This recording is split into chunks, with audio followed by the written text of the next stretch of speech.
पढ़िए नरेंद्र और शोभा की प्यारी सी लव स्टोरी, जहां शोभा से नाराजगी जताने के लिए नरेंद्र ने किसी और से शादी कर ली और बाद में अपनी दुल्हन का चेहरा देखकर चौंक गया। नरेंद्र अपने ऑफिस में एक लड़की को बहुत पसंद करता था, वो भी नरेंद्र को बहुत पसंद करती थी। नरेंद्र के घर वालों ने उसके लिए रिश्ते देखना शुरू कर दिया था, इसलिए एक दिन अच्छा मौका देखकर नरेंद्र ने उस लड़की को शादी के लिए प्रपोज कर दिया।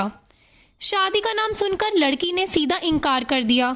इस पर नरेंद्र को बहुत गुस्सा आया और गुस्से में आकर घर वालों की पसंद की लड़की से शादी के लिए हामी भर दी।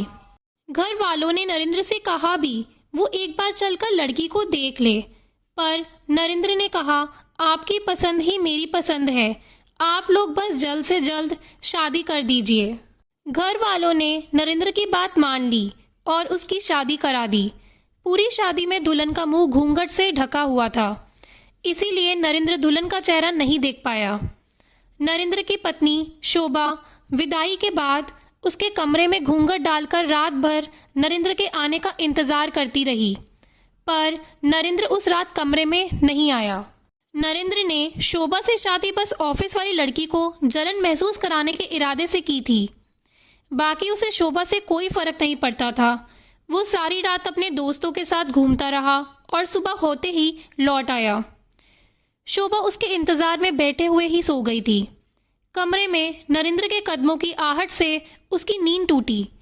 वो तो फिर नई दुल्हन की तरह घूंघट डालकर बैठ गई। नरेंद्र ने उसकी तरफ देखा और कहा, देखो तुम मुझसे कोई उम्मीद मत रखना, और ये उम्मीद तो बिल्कुल नहीं रखना कि मैं तुम्हारे चेहरे से घूंघट उठाऊंगा। मैं किसी और से प्यार करता हूँ, भले ही अब वो मुझसे प्यार नहीं करती, पर मैं उसके अलावा किसी और का नहीं होऊंगा। नरेंद्र की बात सुनकर शोभा के आंसू उसी के पैरों पर टपकने लगे। रोते हुए शोभा बोली, तुम सच में मुझसे इतना प्यार करते हो? शोभा की आवाज़ सुनकर नरेंद्र पूरी तरह चौंक गया। वो सोचने लगा, अरे नहीं, ये तो मेरे प्यार मेरे शोभा की आवाज़ है। क्या हुआ, अब भी मेरा घूंघट नहीं हटाओगे?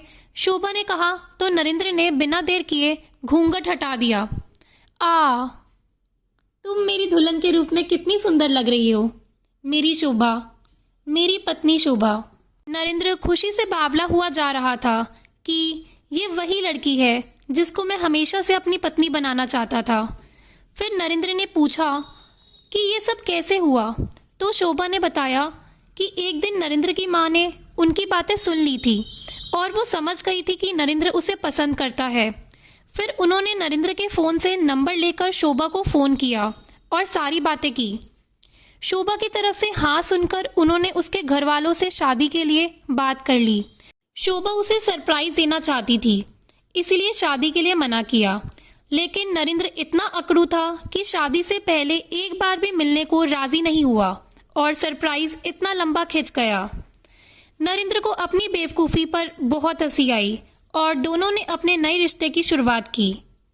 दोस्तों, अगर आपको कहानी पसंद आई हो तो प्लीज़ लाइक करना और चैनल को सब्सक्राइब करना। धन्यवाद।